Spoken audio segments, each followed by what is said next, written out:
What's up, guys? Welcome to the Black Spinner Circle Music Vidcast. I'm Al, my co-host Andy. What's up, brother? Hey guys, what's going on? Nothing much, man. Just excited about tonight's show. Very excited. Yeah, we got a recurring cast member here, Tony Dio, with his insight, his collection, and he's a fan of Night Ranger, so we asked him to come on. He's a contributor to the new book by Tim Durling. Tim is on the show as well. We're going to talk about his book, Sing Me Away, the Night Ranger album review. I think we all have it here. Everyone has it. Yeah. The Night Ranger Bible. Right here. If I ever meet them, I'll have them sign this. And I'm pretty sure you will meet them. You know what? When I went to go see Metallica 2 weekends ago, Yeah. when Metallica played on Friday, Night Ranger was playing Clearwater the same night. No, really? Yeah, man. So I had already committed to Metallica. I already had the tickets for them, so I was like, I just have to catch them next time around. But yeah, they were playing Clearwater about an hour from me at a place called the Capitol Theater, which is a cool, intimate theater venue. I don't know how many it holds, but probably like 1,500, I would say, if that. It's really cool. I saw Ingve there. I've seen a couple of people there, so it's a good venue. I just saw Ringo at the amphitheater that's kind of across the street from the Capitol Theater. There's a amphitheater called the Sound in Clearwater, and Ringo just played there Saturday, so I took the family to see him. I got my daughter to see the other surviving Beatles, so now she's seen Paul and Ringo, so I'm kind of happy about that. Is he still Jack Blades played with him for a few years. Yeah, he was in Ringo's All Stars, right, for a while. Yeah, I forgot about that. Does he still have Steve Lukather? He's got Steve Lukather with him. Greg Raleigh? He has the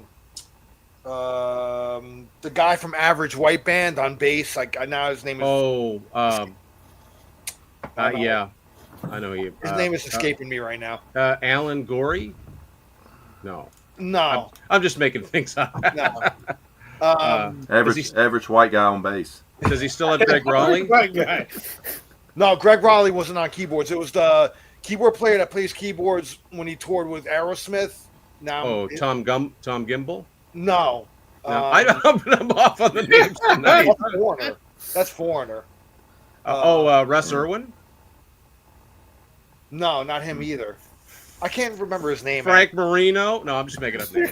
Throwing names out. Geddy Lee. Derek Sherinian. Derek Sherinian. Kevin Moore. The guy from Colin Hay from Men at Work is in his band too, but he had a chest infection. Actually, he didn't play the show. Man. I think so. Obviously, they dropped the Men at Work songs that they usually do with him, and they improv some. I know Lukather did Little Wing by Hendrix, which is cool.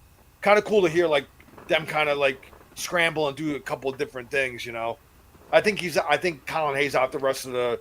It was only 2 or 3 shows left in his tour, so I think he's probably out the rest of the shows. But Ringo, I mean, I gotta say, the guy's gonna be 85 next month. The guy fucking looks great, man. 85. He's gonna be 85, man. He looks better than my dad. Ringo. He's older than my dad. He makes me want to become a vegetarian every time I see him. Peace Him and and love. Paul are vegetarian, right? Yeah. Yeah, both of them are. Yeah. I'm not a vegetarian guy. I didn't like burgers so much. I know. I'm a steak lover, man. I can't Yeah. go that way. Same. I'm a cheeseburger guy. I just can't. Yeah. But going back, yeah, Night Ranger played the same night as Metallica, and I'd already committed to Metallica. But Night Ranger are road dogs, man. Oh yeah, they'll come back around. They'll come back, man. They're always touring, you know. And I had my Speak of the Devil LP ready to meet Brad and have him sign it, and I was like, shit, it's the same night. I didn't even realize I hadn't bought Night Ranger tickets, but then it wasn't until about a few weeks out I was like, shit, man, it's the same night as Metallica. I can't go to it. So there goes that. Anyway, we're on the show tonight is about Tim's book, Night Ranger it's a Night Ranger album review. It goes over all the albums. I myself contributed to a few albums. Andy did. You all did. We all did. Yeah. Well, Tim is the author, so he definitely contributed. I did a Great, little bit. man. Yeah. Good reference book too. I like really the format of his books, man. It's good. I have the Kansas one. I still need to get like the Y&T and the Sammy and the 8-track one. I'd like to get too, so I need to order those. Yeah, I got some 8-tracks out. Yeah, man. Yeah, Killer. So yeah, you got Rubicon on 8-track. No, but it's available. Both the Rubicon albums are. I got a funny story about that record. You guys want to hear it? Yeah, go ahead. Yeah. This goes back to about 1995. This is about 1995, and I'm gonna use. Wasn't even a used record store. It was just a pawn shop, and they had a box of records, and they were like 50 cents each. So I'm like, well, I might as well look through them. And I knew that Jack and Brad, and apparently Kelly was in Rubicon just before they broke up, but Jack and Brad played on the two albums, but they had a copy of the first Rubicon album. If you guys have ever seen that album cover, it's kind of metal looking. It's got like a minotaur on the cover. Like it looks, this might be all right. It's got Jack Blades and Brad Gillis. It's just like 77. It's like 5 years before Dawn Patrol. I'm like, this might be pretty good. Well, it wasn't to my liking because I didn't really know that this band was centered around Jerry Martini, who had been in Sly and the Family Stone. And it's a lot more like Sly and the Family Stone than it is Night Ranger. Was not at all what I was expecting. So I didn't have that record in my collection very long, but it's a deceptively heavy looking album cover. Yeah, they're more of like a funk band. Very right? much so. They had a top 40 single called "I'm Gonna Take Care of Everything," and Jack did not sing that song. I think the guy named Max Haskett was the singer. He's since passed away. He sings backup on one of the Night Ranger albums too. So they stayed in touch. But yeah, I just further marveled. I'm like, how did Night Ranger come out of this? I don't get it. Wow. Yeah. I think they made the photo of Jack. Oh yeah, there's a photo of Jack. He's got these huge glasses. Like he looks like he's about 50 on the cover. Yeah, you think they're bigger than those glasses Geddy Lee used to wear in the 80s. Like they like take up his whole face. And that's what's funny about that is like somebody smart on Discogs, when you type in Jack Blades, that's the profile picture. Is that picture of him from Rubicon with the big glasses? Nice. Hey, before we go any further, I kind of wearing a Bad Company shirt here. Or rest in peace to Mick Ralphs. Absolutely. Yeah. I knew he hadn't been well. Like he'd been off the road, and it was just. I think he was bedridden for like 10 years, man. They're saying. Yeah, he had a stroke. Wow. Yeah, he'd been out for a while. Because I mean, there was a couple times there that I almost went to see. There was a Bad Company and Leonard Skinner were touring together, and I was like, oh, that might be good. And I just never got around to it. Now I have a feeling that I don't know, it's just a gut feeling. I have a feeling that Paul Rodgers and Simon Kirk will put together another version of Bad Company, and. Well, they're getting ready to get inducted into the Rock and Roll Hall of Fame, so they're probably going to put something together to like they had last time. Seems to me they had Howard Leese from Heart at one time. The last time they toured, they had Howard Leese. Yeah. Yeah, when I saw them like 6 or 7 years ago, it was Howard on guitar. It was the only time I actually saw Bad Company live. Was like 6-7 years ago, and Howard was on. I seen Paul Rodgers solo probably like 2 or 3 times. So the odd thing is that. You've got the two surviving members are Paul Rodgers and Simon Kirk. They could go out as Bad Company, or they could go out as Free. Yeah. Yep, that's true. I think I saw them. I saw them a few times in the '90s when they had Brian Howe, and I think Simon. I think Mick Ralphs was with them on one of the tours that I saw, and then the next time they had the guy. Dave Bucket Caldwell. Yeah. Caldwell, yeah. Yeah, he was. I forgot about this. But yeah, he's on the Company of Strangers record. He was like the second guitarist, but he was also on when Adrian Smith from Iron Maiden did his first the Silver and Gold album. ASAP. He's on. Yeah, he's on that album.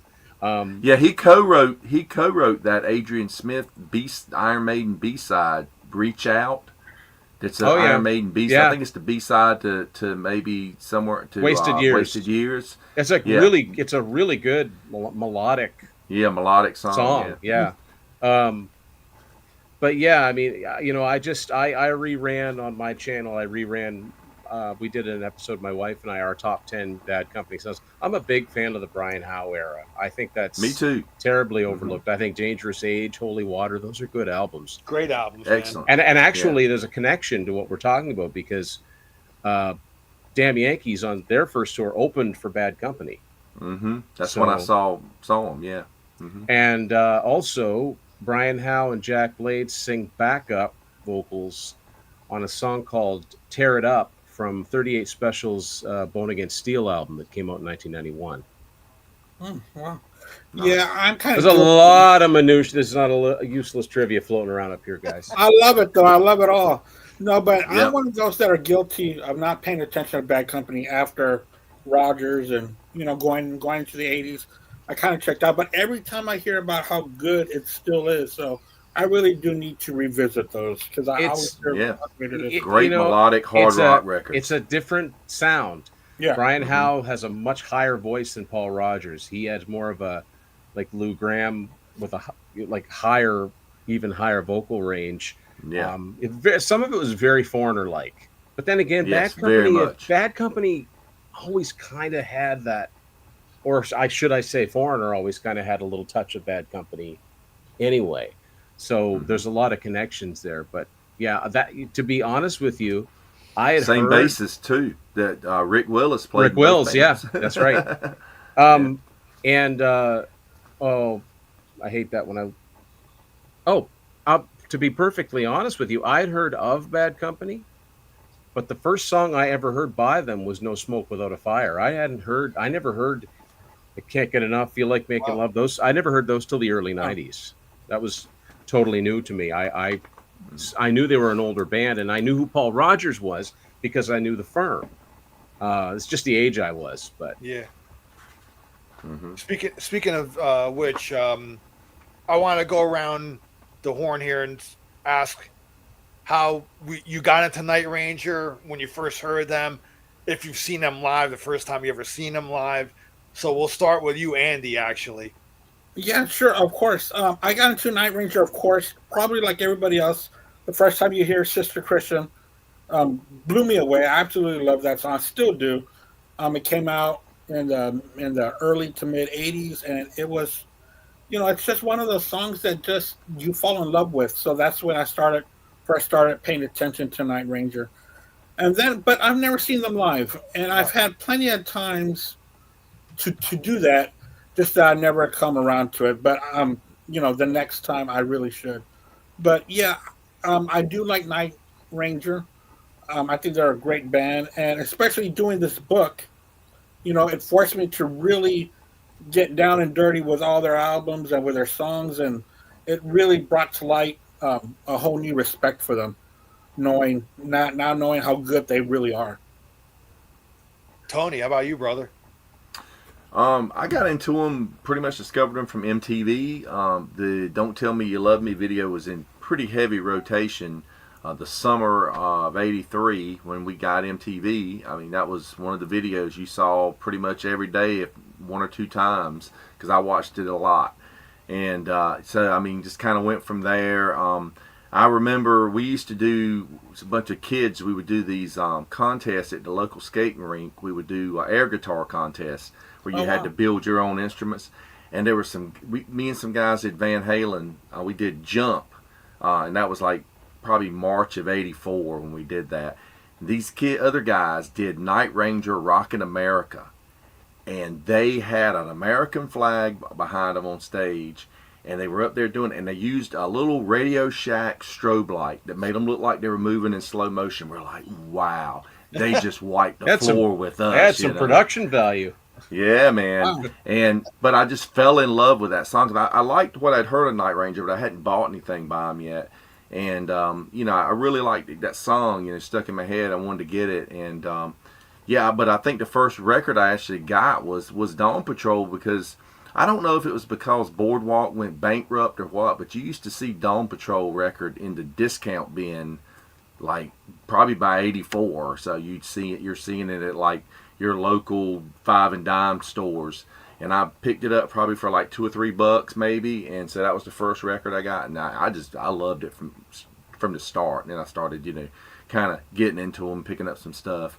But the first time that I ever saw Night Ranger, believe it or not, was the Feeding Off the Mojo era, was with Wow. Gary Moon. Wow, you And saw that? cause I never saw them back, in their heyday, but they were playing a little club in Raleigh, North Carolina, and Tim, I think that album come out in what, 95? Yeah, Yeah. late. But I believe this was like 93 or 94 when Yeah, I saw them.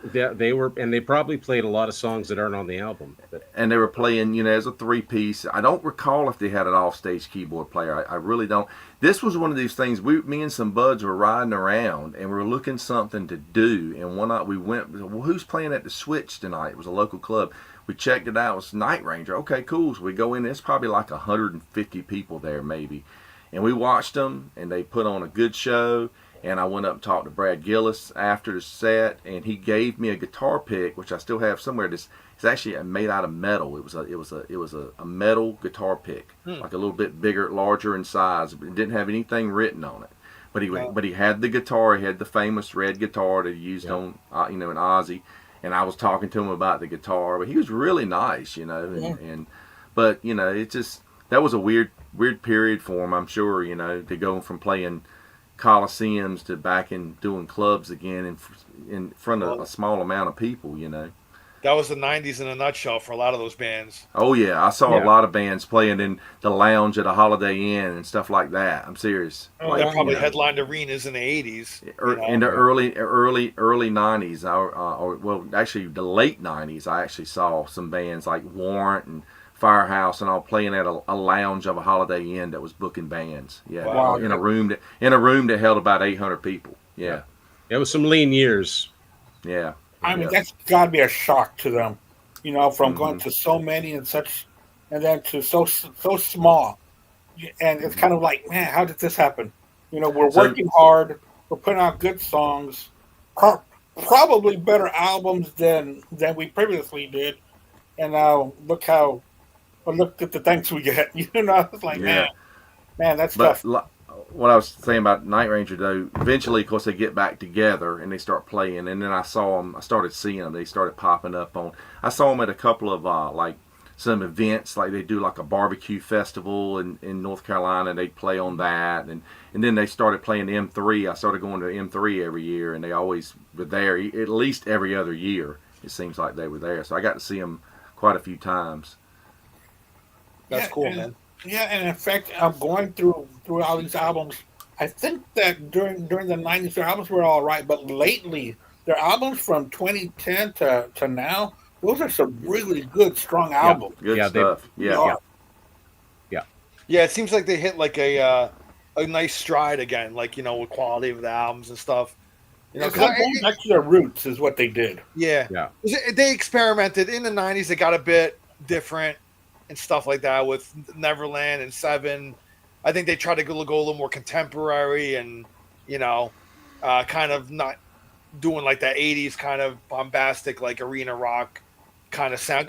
Almost kind of the way Bon Jovi kind of went a bit. You know what I mean? So Tim and I had discussed that recently. It was that period you said when they came back with, seems like when they came back with somewhere in Neverland. It seems like the sound changed a little bit. They went to get a little more modern. Like it even had some Damn Yankees influence into it. It's the years in between and everything that had gone on in between. They didn't just automatically pick up where they left off. It took a long, long time. And I think those albums they had to get those out of their system. And of course, they only put one album out in the first decade of 2000s, and it's probably my least favorite, Hole in the Sun. But yeah, starting with Somewhere in California, they've been on a really consistent streak, and I hope they do another one at least one more. Yeah. Come on, guys, at least one more. Oh yeah, because that last one is really good. Give me what a comeback with that. One of the is just incredible. Yeah, one of the actual. It's a comeback that lives up to its name, because it was a comeback in quality, it was a comeback in sound, and it was exciting to be a Night Ranger fan again. And because I think we're all about the same. You have you feel an obligation when you got to get into a band, you buy the new albums, whether you really like them or not. But it was like when you bought this, I'd like this. I really, really, really like this album, and they haven't really done a bad one since. I think that's the best of the new bunch, but I mean, they've all been really consistently good, and that's not a lot. Number one, there's bands that just stop making new music, and number two, sometimes they make new music, and sometimes you wish they wouldn't.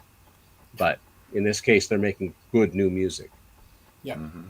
Hey, And the Tim, writing is good too. so Yeah. how did you discover them, and when did you see them live? Well, I would love to be able to tell you I was in on the ground floor, but I was born in 1974, so I was not.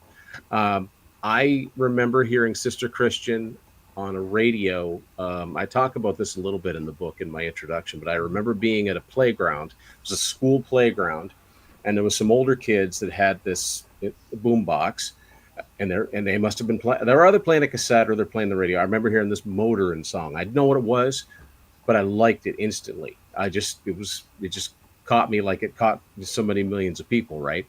Liked the song. And then around that same time, and then this is a time period where uh, in Canada we didn't have MTV. We had something called Much Music, but Much Music, it went on the air in 84. I didn't get it where I lived until 86. So the only way I saw music videos were like half-hour video programs or hour-long video programs. You tried to figure out when those were and what channels they were. It wasn't you didn't have 24-hour music videos in our area. And I remember anywhere that played any kind of videos, it didn't matter what they were, I was watching. But it was probably that same summer. So it had been summer 84. I remember watching a show. Some people might remember this. I had to look it up, and it's in the book, but I had to look up to make sure I wasn't imagining it. But PBS had a show called Color Sounds. And the premise of the show is they played music videos. They were sort of like lyric videos. They played the videos, but it would run the words. But every episode they would emphasize certain vowel sounds. I have no idea how it ended up on public television, but it did. You can find clips of it on YouTube. I have seen clips of it, but I remember seeing the video to Rockin' America. Now, again, I'm 9 going on 10, and I'm just starting to listen to the radio on my own and get into popular music. So I don't know if I knew that the band that did You Could Still Rock in America was the same band that did the Motorin song, which I didn't even know it was called at that time. I didn't even know that was the same band.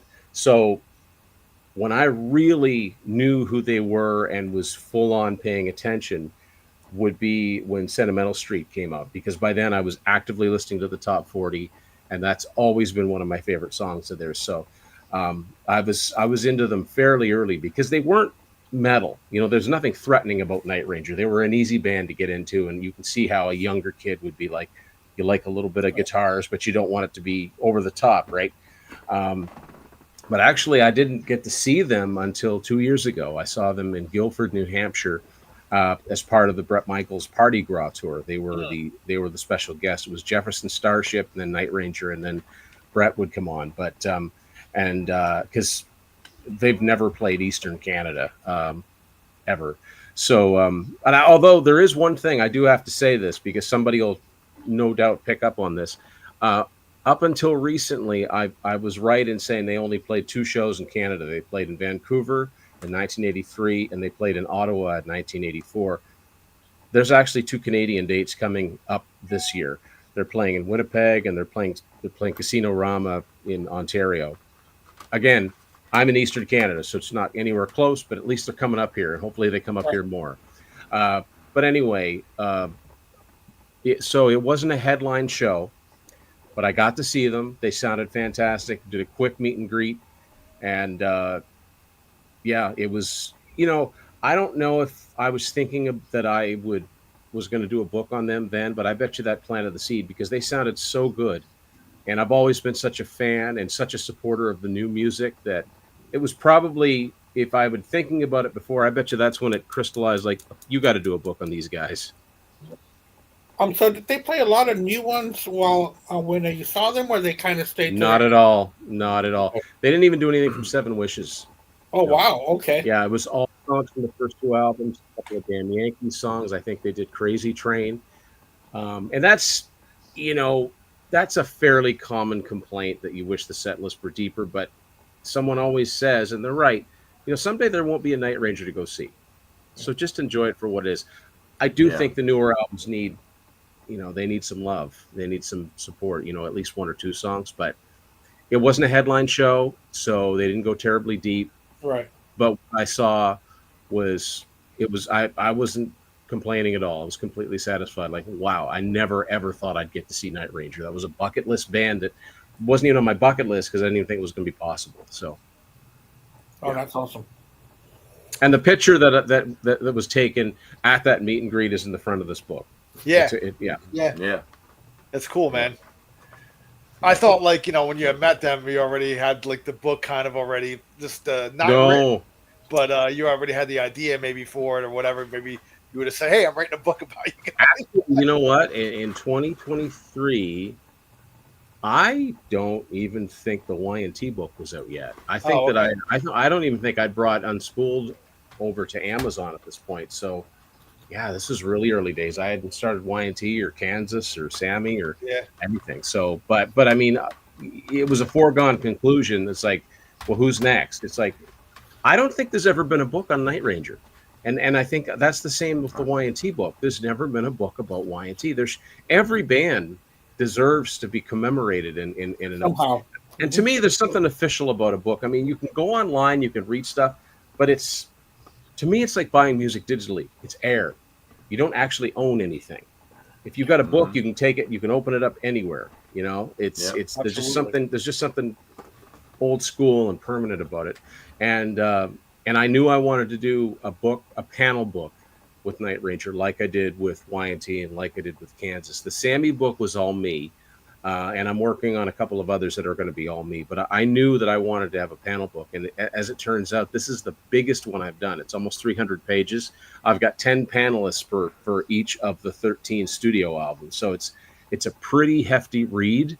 And everybody stepped up to the plate, you guys and everybody else that's in the book. So, I appreciate you asking me, man, to be a part Yeah, of it. man. but I mean, it's a Thank you. thick read. It'll Yeah. keep you occupied for a while.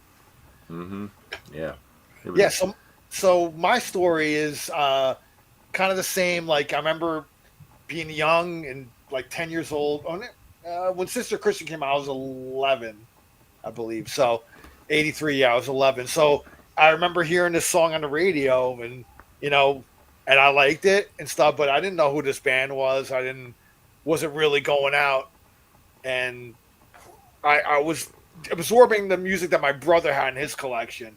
He didn't have any Night Rangers, so it's whatever I heard on the radio. I didn't have MTV yet that early on, so I don't, unless I went to my cousin's house who had it, and I think I remember seeing the video on there, the Sister Christian video, with the girl in the school, and they're in the lunchroom or whatever, and she pulls on the the cord, and it kind of brings down like the curtain, and they're behind the curtain or something like that. So, and I remember like a cool band, and so, and then I was my a cousin of mine, he drove already, so I remember I think it was like the following year, or actually it was when it was in '85. So, excuse me. I remember we were going somewhere, and I got in his truck, and he had the Seven Wishes cassette in there, and he was playing it, and I was like, man, this fucking album is really good. At that point, I didn't own any Night Ranger albums yet, but I went out and I got Midnight Madness because I had Sister Christian on it. So that was like the first one I bought by them, and then after that I got the first one, and then I got Seven Wishes. So from then on, then I kind of started following them, and I liked them a lot and stuff. And I remember I went over a friend's house, also a high school buddy of mine, and he had an older brother, and who was into more like heavier metal. Like I've told this story before. He was into like Merciful Fate and all that stuff. But when he was younger, he like Twisted Sister. He used to tape stuff. He had this videotape, and he used to tape stuff off of MTV. And on this videotape, my friend put it in, and it was the Midnight Madness concert from Japan. Yeah. When MTV used to show I think Saturday night Mhm. concerts. Yeah. He used to tape Yep. them. So he had that Mhm. on there. He had like Twisted Sister, Stay Hungry concert on there. I believe he may have had Speak of the Devil on there, and a couple other things. And I remember watching the Japan concert from Night Range. I'm like, man, these guys they're pretty heavy, man. Like just not going off of Sister Christian, like Eddie's coming out tonight, and Yeah. or Midnight They were Madness. rocking. Yeah, Yeah, they the were guitar freaking. solos were fantastic. Yeah. Yeah, Yeah. dude, I was like, holy shit, man, these guys they're killing it, man. I've seen Brad Gillis jump off the friggin' stacks, because they had like the upper kind of tier with the guitar with the stacks of, I don't think they use Marshall, but he had the guitar stacks, and I think it was Eddie who was coming out tonight, the intro with Brad playing, and then he jumps off the friggin' stacks. I'm like, holy shit, it was really cool. So I remember bringing over a VCR and a blank videotape. I'm like, can I copy this off of you? So we hooked Yeah. up two VCRs. And, I remember doing that. yeah, Yeah. and I Oh copied, yeah, and I copied I off did it too. because by that time they weren't showing that concert on MTV anymore. It was Right. already Yeah. probably like 85 or 86 or something. So yeah, that kind of like when I first started. I didn't get to see them live until the somewhere in California. I saw them at BB King's in New York City, and it was Joel Hoekstra on guitar. Yeah.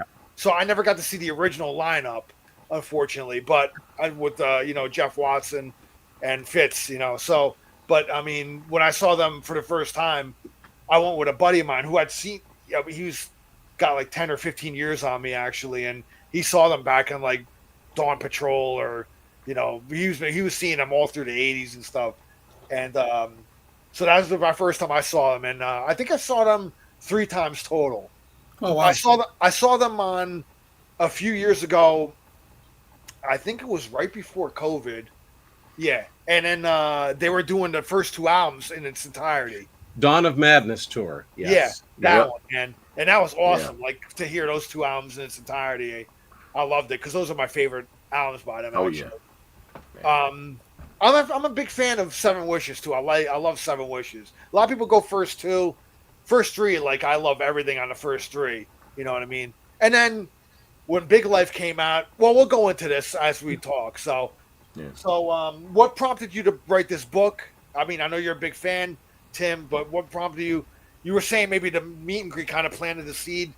Well, just seeing them in general, and one thing that really reignited my fandom for the band is when I discovered the Fans in Motion page on Facebook, which was just started out of a love for this band, and there really wasn't much online presence for Night Ranger. No. And that's kind of the thing. I mean, they sold a lot of albums, but I think that they're kind of an overlooked band still. Like Absolutely. Sister Christian sort of outsizes the rest of the band. Like most general radio listeners that grew up in any era would probably recognize that song at least. Yeah. But they just don't seem to have that name recognition, and I really think that they should. I think they're, they, like I said, they sold some records. They should have sold a lot more. And I just started just sort of rediscovering, like, wow, like I liked them from way back, and it's almost like something sits on your shelf for a long time, and somebody says, why don't you put that in? You're like, I forgot how good this was. And that's really what it was like. It's like, these guys really didn't do a bad album. Even when they weren't that great, they still had some moments, and they were still great players. Yeah. And like I said, it's that new run of albums that started with Somewhere in California through ATBPO, which is 4 years old now, but that came out post-COVID. So this was all like post-COVID stuff, really rediscovering the band. And as the book thing went along, I knew that Y&T would be the first band I do a book on. I just did, because they were my favorite band, and they're even more overlooked, right? Yeah. Oh yeah. But I always try to, I don't want to feature, I don't want to write a book. Well, let me put it this way. There would be not much point of me writing a book about a band that's so obscure that, I'd sell 50 books. It just wouldn't be much point. Like, and I'm not picking on any one band. I love Coney Hatch. That's a huge one of my, way overlooked bands. Mm-hmm. I don't think I'd write a book on them because number one, it's not a big enough catalog. It'd be a short book. And number two, I just don't think it would have that worldwide reach. I knew with Night Ranger, there's fans all over the world. They've sold millions of albums. They've had several top 40 singles. They've had a lot of album rock, classic album rock tracks that did okay. They've got the, they're 3/5 intact of their original lineup. They've got both of their original vocalists, and they're both still singing really, really well, considering, the ravages of time, right? So I said, yeah, this is a band worth doing. To me, this is a band worth doing a book on. So it makes perfect sense. It's if someone were to say to me, well, you're going to have 4 books at least on bands, particular bands. What do you think they would be? I said, well, it'd have to be a Y&T one. And the Sammy Hagar one's a no-brainer. Kansas is a no-brainer. And somewhere along the line, I probably would have said Night Ranger. So, and I just don't think there's any other books on them. Like, there's certainly in books, but I don't think there's ever been a single book dedicated to this band. Yeah. So, and why is that? I don't know why that is. So I said, yeah, I'm going to do this. It's going to be an album by album, a panel book, and I'm going to talk to as many people as I can about, what these albums mean to people. And like any of those, there's certain albums where it's like I've got more than enough people that want to talk about them. So I've got to start. I said, look, if this is full, can I give you another album? And finding in people that know the newer albums enough to talk to them, that's sometimes a challenge, or at least are willing to listen to them. Right. Because there are a lot of fans, and if you go to see them, that doesn't change all that much because they don't know about anything past the 80s. And that's just a shame because they've done some quality, really good albums. All of these things that were contributing to, like, this band needs a book done about them. I don't want to write biographies. I'm not interested in doing that. I want to write, this is what I think of this music. Here's what a bunch of other people think of this music. What do you think of this music? Here's all the songs. Here's the albums. Here's when they came out. Here's some pictures of them. Here's the next album. Here's the next album. Here's the next album. So, yeah. I think the format of the books, man. Yeah. It's like friends, like sitting around, like talking about, That's exactly what the whole idea is. It started. I was inspired by Martin Popoff's album by album series because they're much the same thing. I just call them something different. And he and I talk fairly regularly, and basically I do books on bands that he doesn't plan on doing books on, so we don't get in each other's way. So, this was just I'm much more into the melodic rock stuff, and I don't think it get much for melodic hard rock. I don't think it doesn't get much better than Night Ranger. I don't think so. They're masters at that. Yeah. Man. Yeah. It's kind of like you're on one side of Canada and Martin's on the other side. It's like he's in Toronto. I've got the east. We need somebody in Vancouver to have the other side of it. No, he's in Toronto. It would actually be quicker for me to go to England than it would be to go to Vancouver. Oh, wow. Yeah. Wow. That's crazy to think about that, but yeah. That's crazy, man. Tony, how about you? So Tony, Tim contacted you to contribute to the book. What albums did you contribute to on here?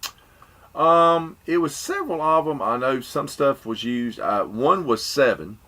Definitely and 7. It's funny. It was funny about 7 because I said, I wrote a review for that back in the year it came out. Was it 98? Yeah. And because I was writing for a local zine, and doing album reviews, and I said, he says, do you still have a copy of it? I'm like, yeah. Most of those zines got destroyed. I put them in a building, and mice got in them. But the issue, one that I kept, I had an interview with Ronnie James Dio in it. So that's like a prized possession to do that in it. So I had one saved. I mean, multiple copies actually, and I kept one. So that was the one that the Night Ranger interview was in. So I sent him a copy of it. I said, can I reprint that? Because that's really cool to be having somebody in the book that actually reviewed the album in real time.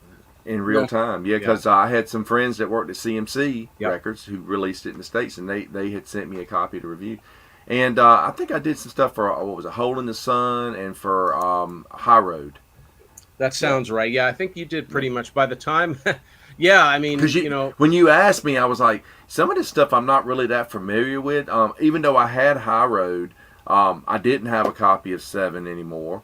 And Holding the Sun I had, but I had just never really got into it. So I went back and listened. And that's the good thing, too. Another reason that I really appreciate Tim asking me to be a part of this is I went back and discovered that Seven is a really good record. And I gave it a good review back in the day, but I haven't listened to it since then because I don't own a copy of it, which I still need to go get one because, man, after he sent me the files so I could listen to them, and I put them on a flash and rode around in the car back and forth to work for like a week listening to it. It's like, man, this is actually a good record. It's got some really good songs. And Tony, make sure you get the Japanese version so you get all the songs. Yeah, and that's the one I need. And that's another thing that I didn't know until I started following the Fans in Motion page, because there's super knowledgeable fans, and a lot of those fans are in the book too.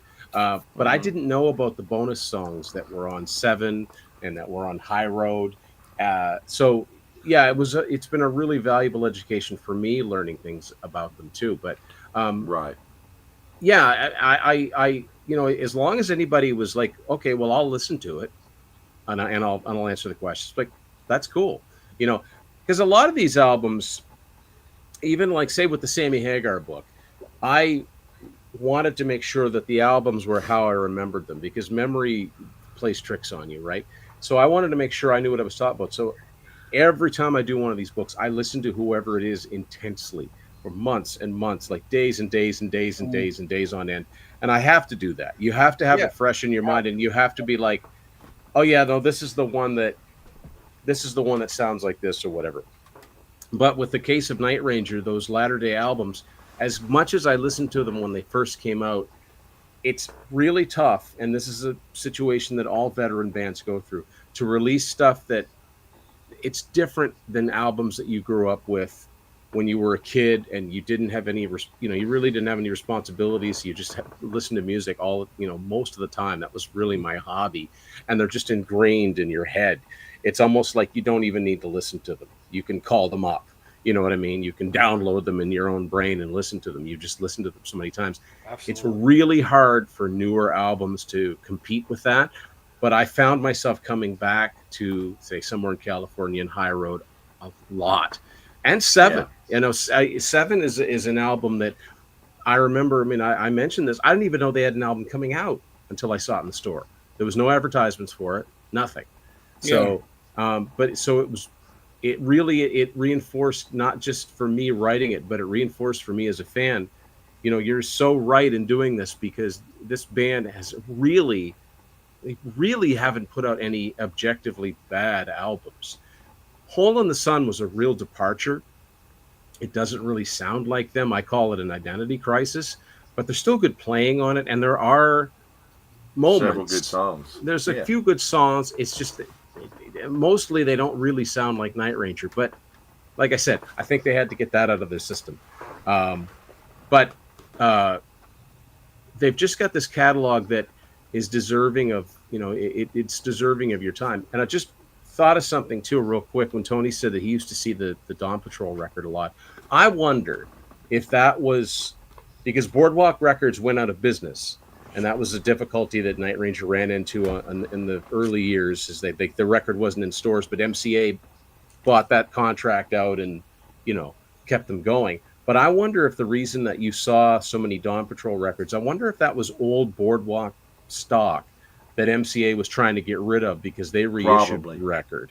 But what's funny about that is that it's these days when you see a copy of Dawn Patrol, say at a record fair or something, it's anytime I see one, it's always Boardwalk. I've never seen an MCA vinyl. Yeah, the one I have is Boardwalk as well. Yeah.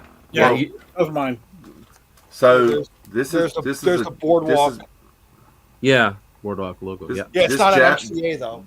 Yeah. This Japanese pressing is, believe it or not, on Boardwalk Records, but it's got in fine print. It's through Sony. Yeah, so that's the other funny thing about those first two albums, because I've got the Japanese single to "Don't Tell Me You Love Me," and it says there's a bunch of Japanese characters, but it'll say CBS on it. If you get that album, if you bought that album here in Canada, Boardwalk was distributed by CBS Records. Now, the really strange thing, and I didn't understand this for years, but up here in Canada, if you find a used copy of Midnight Madness on vinyl or cassette, chances are you're not going to find an MCA copy. You're going to find a copy on Epic CBS. Here you go. Japanese ones on Yeah. Columbia. Columbia. See, yes. CBS. Yeah. So CBS. so my vinyl of Midnight Madness is on Epic Records. It's got the blue label with the Epic logo on it. Cassettes like that too.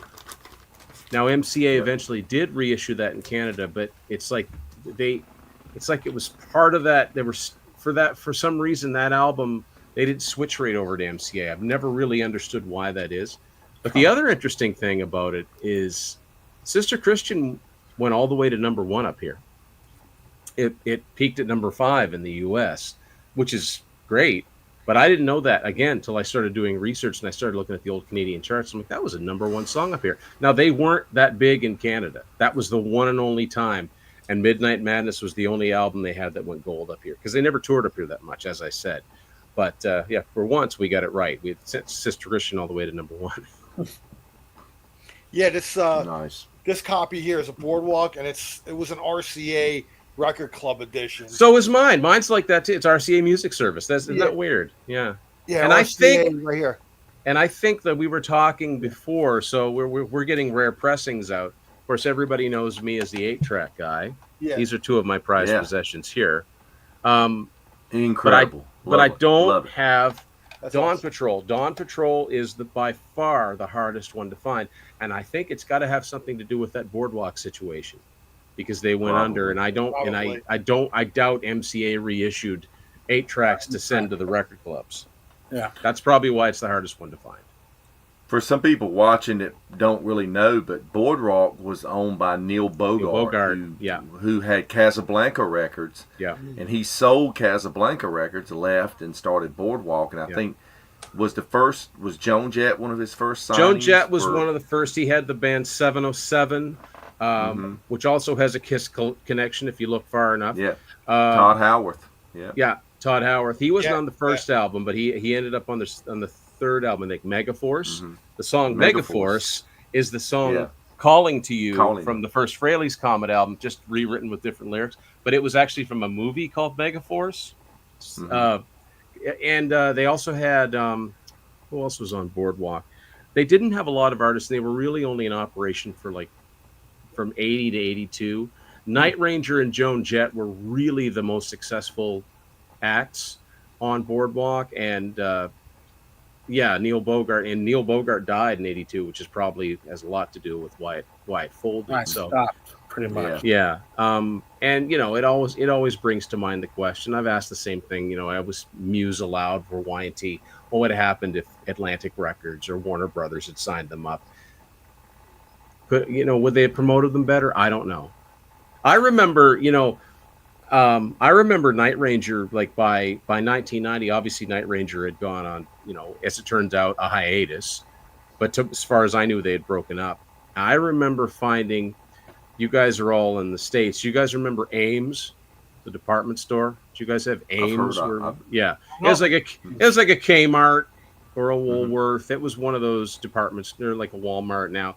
But I remember there was, because I grew up right on the Maine border, so it was nothing for me to shop in the U.S. as well, and they would have stuff that I couldn't find up here in Canada, right? But I remember finding a dump bin of vinyl in 1990. So vinyl was pretty much gone, right, domestically, and they had all these records for like $1 each.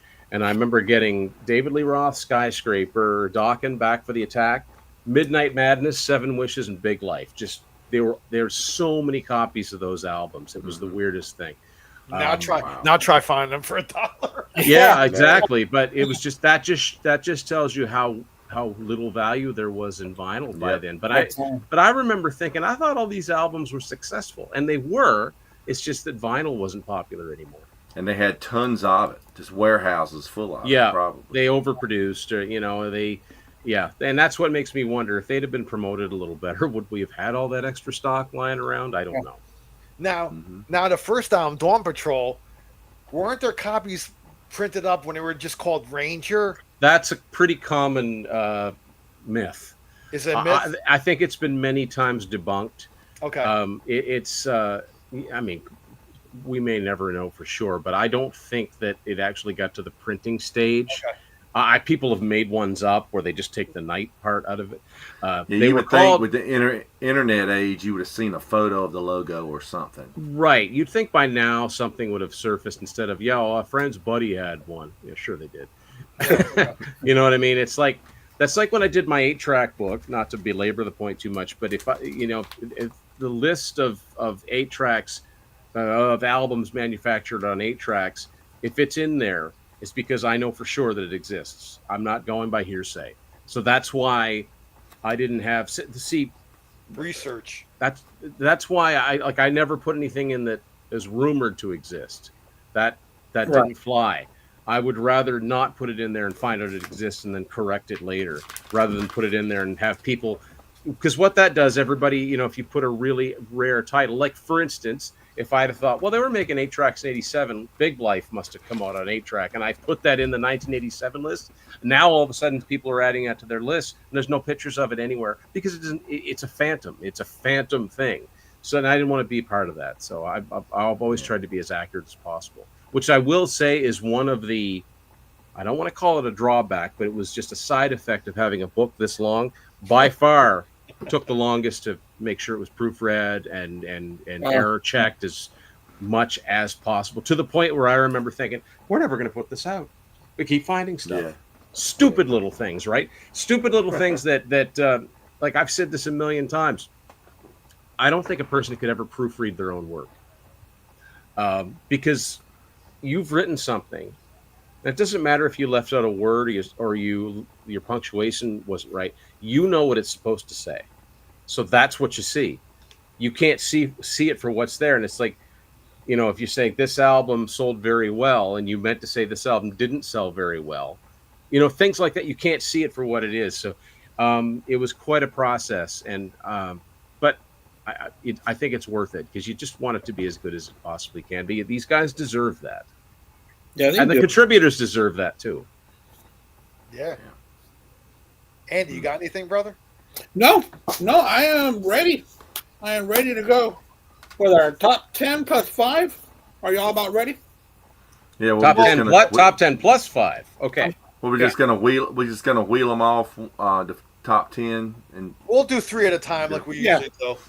okay. 10, 9, 8, and then, go around and, just one more thing about the book. You can Yep. get it on Amazon, right? Right, Tim? Mhm. Amazon is Yep, where all my sure. books are available. Wherever you live, Yep. if you're in the UK, it's amazon.com.uk. Yeah, and it's Got mine in 2 days. I was going to say, people were showing me 2 like days. within a day of ordering them, they're sending me pictures, and that's another thing I want to say on here. Continue to send me your photos. When you get a photo with I the have book, to, I have to send take you a one, man. take a selfie with it.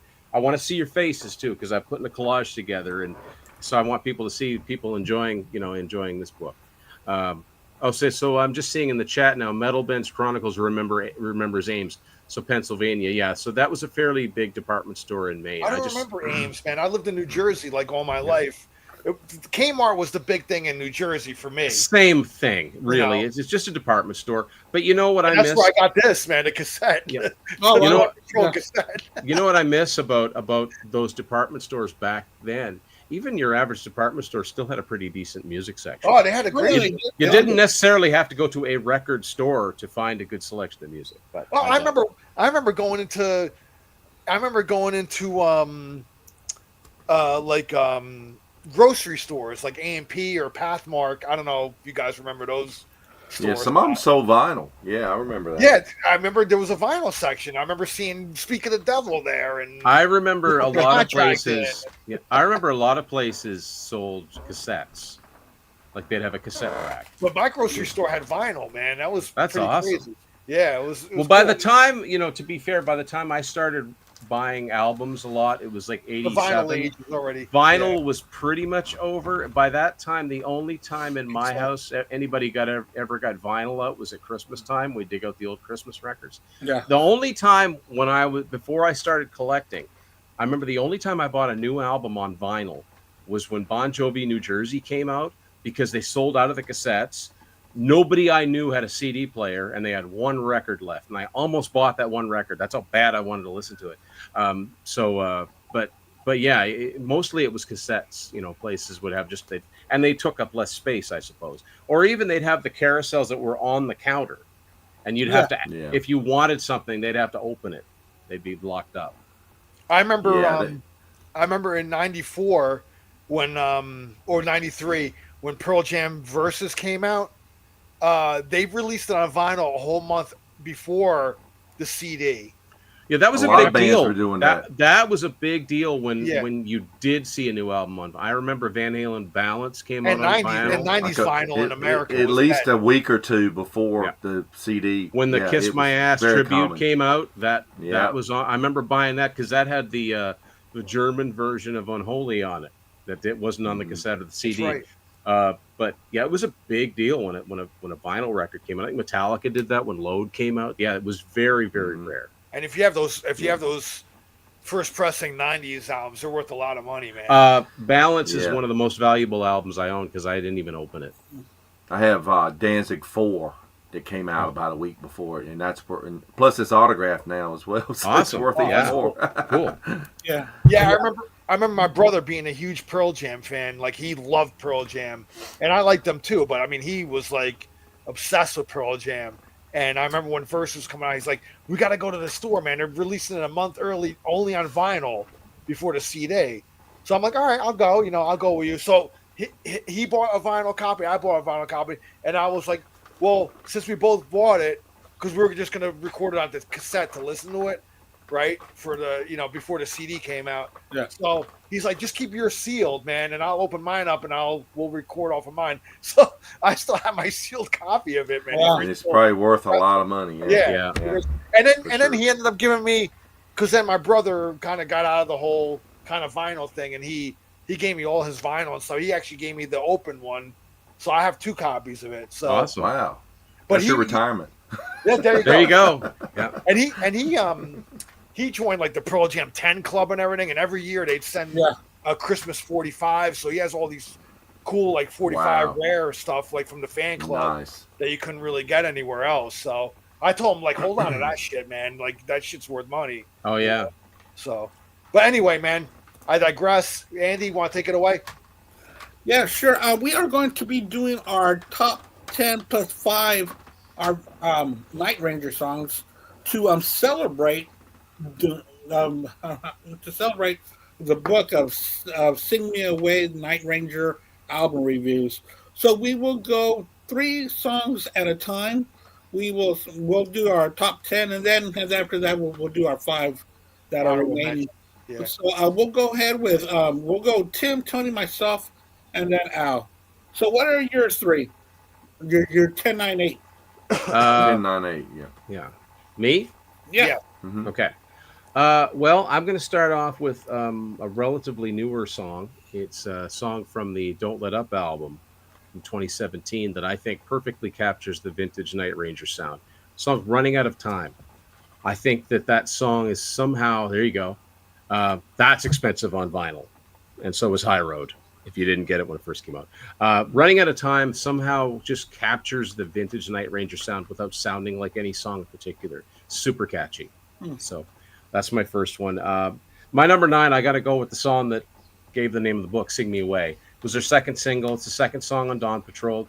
I like it for a lot of reasons, but I like it because it starts out fairly riffy, and then the verses get a little lighter, the bridge gets a little lighter, and it's just pure pop in the chorus, but you don't notice it. They're so subtle at the way that they transition, and then it goes back into the riff. And I just think it's a super catchy song. And again, I got to blame the collapse of Boardwalk for it not getting higher than 56 on the chart, because this just sounds like an 80s classic hit that radio plays all the time, or they should. Yeah. And my number 8 is another relatively newer song. It's from the Neverland album, the ballad Forever All Over Again, which that was a comeback album of the original lineup. It was on Sony, so there was a chance that they might have been able to do something. And that song, I think, bubbled under the Billboard chart at 102. I do remember hearing it on the radio a couple of times, but it should have been a bigger hit. But I still think it's a really good song. Those are my first 3. All right, Tony, what's your 1098? I had showed this to Tim earlier. He just mentioned the Neverland. This is a weird Neverland that I have. I have a advanced cassette Yep. copy Yep. that was sent out to like a reference tape. And it's for First Stars is the name of the company, and it was Miles Copeland was I guess the president of the company, from IRS Records. So I guess he was working with Night Ranger at that time. But I got this out of a box of stuff, and we were closed Sanctuary CMC down in Raleigh. It was just got all kinds of stuff that you'd Oh, find. dude, that's awesome. And Yeah. so. And it had 2 extra songs. It has "Rockin' America" and "Don't Tell Me You Love Me." I like re-recorded versions. Oh, Probably wow. the same versions that ended up on this. Yeah. Probably. Yeah. I'm guessing Yeah. it. Yeah. Yeah. But so my number 1 is going to be from the High Road album. Not number 1. Number 10 is going to be from the High Road album. And it's "Knock Knock Never Stop." I just think that's a cool song. It's the second song on the album. You always have like an opening track, and then the second song would always end up being the single or the hit or something. And it's just and it's just a great song. It's cool. It's got a good hook to it, and I dig that one. And I'm gonna go for number 9. I'm gonna go to the Somewhere in California album, which I love so much. I need to get this on vinyl. I know that's still available on vinyl. I Yep. saw It did the get other day, reissued. Yeah. and it's pretty affordable still. But "Lay It On Me," just a great track. Another one of the second track on the album. Just such a catchy track. Good hook, good chorus, great guitar work in it. And my number 8 is going to be from the Seven Wishes album, and it's going to be "Goodbye." I thought I had a single for that, but I don't. Yeah, "Goodbye." I love that. It's a great ballad. There's my Japanese Seven Wishes there. Pretty That's cool. awesome. That's awesome. And I still Doesn't work. have my the original CD of it as well for Seven Witches. But yeah, "Goodbye." Such a great turned 40 ballad. this Acoustic ballad. I mean, it almost sounds like something you hear somebody just pick up an acoustic guitar and just do it around a campfire and just start doing the song, But God, then Gillis's solo comes in. It's so cool, man. I love the Just a great false song. ending too. Yeah. It just Oh, yeah. stops. You think it's done. Yeah. And then boom, boom. Yeah. Kettle drums come in, and it's great. Yeah. So that's my first 3. All Yeah, right. Good choice. and that album turned 40 this year. That's crazy. Isn't that crazy to think Yeah. about? Jeez. Yep. All right, Andy. Yeah, I'm going to start off with the High Road album. I think that's one of the albums that I have reviewed, and I absolutely love that album. I'm going to go with "Don't Live Here Anymore." Oh yeah. Off side 1. I Great think ballad. it's beautifully Good written, ballad. and with us guys that have already been there and done that, it just resonates so well. That man doesn't live here anymore, and that person that you used to know, he's changed. Yeah. So I really like that track. My second track is going to be off of the ATBPO. I've been practicing that all day. And the band played on. Yeah. Just remember what it stands for. Yeah. And the band played on. You see, I didn't know that's what it stood for, but a really rocking song called "Monkey." I'm going to go with that one. I think it's a really fun track, and that's, sometimes when you think of a band, you're like, oh, I like it when they're like this, and I like it when they're like that. With Night Ranger, you like it when they're rocking, and when they really have a real good, smooth pop rock sound with really good pop sensibilities, with really good electric guitar to them. And then I'm going to go with number 8. You Can Still Rock in America. I mean, that's going to be on everybody's list, or should be on everybody's list. So I'll put that one on number 8. You Can Still Rock in America. I think that starts off Madness album, right? Am I right about that? Yep. That's a really good way to start off an album right off the cannon. Let the people know what this is going to be about. So, Just that guitar note when it kicks in, it's just like it's like a engine roaring or something. Yeah. Man. It's so cool. Brad Gillis, man. so those are my first 3. Al, what do you got going on over there? All right, man. Admittedly, my top 10 is all from the 80s, man, because I don't know. It was just so hard. I haven't lived with like the later albums long enough to really, but I'm glad Tim invited me to, contribute to the book because it made me listen to the latter albums, and I completely like kind of just um kind of let them slide by me, man. Like, and they're really good, man. Starting with Somewhere in California, I thought, and of all the latter day ones, I think that might be my favorite one. You know, Hmm. I remember because they're on Frontiers Records, so I remember getting and the band played on a couple years ago. I think um, Frontiers every once in a while they would have these sales, man, like $5 CDs and things like that. Uh-huh. And I bought a bunch of $5 CDs, like and that was one of them. So, and I enjoyed that album very much. So that was way before Tim. So that was like one of the latter day ones that I had have in my collection. I don't have the CD here with me, but that's a great one. I think it still keeps up the good quality. And again, man, I wish like live they would play like some of these songs, But I know like when they're on a festival or when they're on a bill with other bands, they're gonna play their bread and butter, Yeah, the first greatest couple albums hits. and stuff. So really, but anyway, starting off my number 10 from one of my actual what I think is one of the most underrated Night Ranger albums, and I love this album, man. And I remember when this came out, I went to the store and I bought it right away, and was pleasantly surprised with it because I was kind of disappointed with the album that came out before this one, and that's Man in Motion, and it's the title track, the first song. I always thought Night Ranger's first songs on every one of their albums are like strong. Like if you made a playlist of all the first tracks from their albums, man. I mean Mhm. that right there is awesome playlist, man, because they always come out of the gate like really strong, man. And when I heard Man in Motion, I was like, yes, because I was kind of disappointed with Big Life, man. And I have this on vinyl.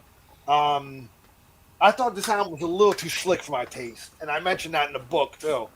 Um, it just kind of they went too much into like slick territory for me. Not that Night Range is a raw band or whatever, but just it just had that kind of they were really kind of really going for the radio kind of thing, and I guess that's kind of always they're pop rock, pop hard I know rock. what you mean. All the edges were sanded off. Yeah, so it Hey, wasn't one of my favorites. But when this came out, I was pleasantly surprised. I was like, yes, they're back to kind of stripped away the keyboards a little bit, back a bit, and brought the guitars back up a bit again. yeah, it was a And so good guitar rock album. yeah, Yeah. so yeah, Man in Motion. That's my number 10. My number 9. I'm gonna go to the Seven Wishes album right here on vinyl as well. I'm going with the title track, Seven Wishes, the first song. Great. Again, the opening track on it. Love that song. And I remember my cousin played the cassette. That was the first song in his car, and I was like, "Wow, man, these fucking guys are rocking, man." So Seven Wishes is my number 9. Then number 8, I'm going back to the Man in Motion album. I'm going there with Reason to Be.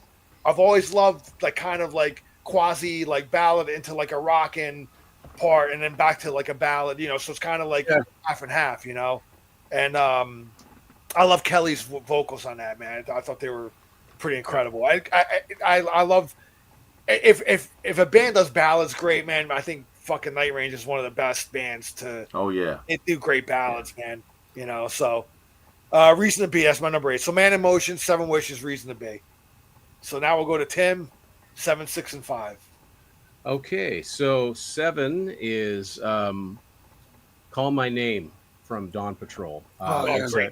It's a Oh, really great it's a song. ballad, but it's a really dark ballad. It's very cinematic, and it's a good example of.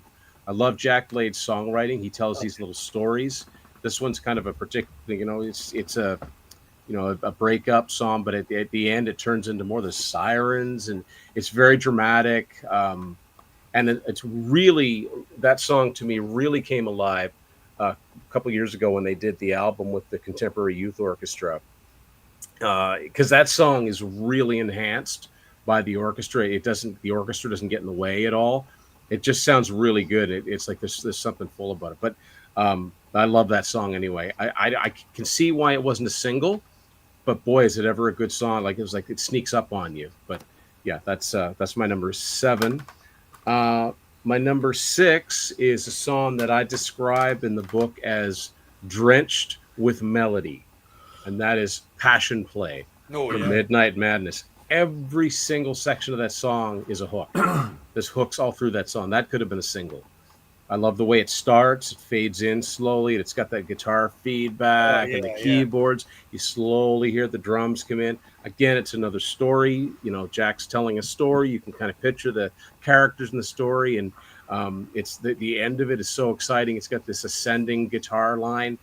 I love it. It's always been one of my favorites from Midnight Madness. And my next one is it's another ballad because, like Al said, they do ballads so well. But what I like about the most recent albums is that their newer ballads are just as good. So I'm going to go with the song "Time of Our Lives" from Somewhere in California, because that song, more than any other, if that had come out in the mid to late 80s, would have been a top 10 hit at least. It's just got everything you want in a power ballad. It's got the key change. It's got the great guitar solo. And Kelly's vocals, he hasn't aged a day.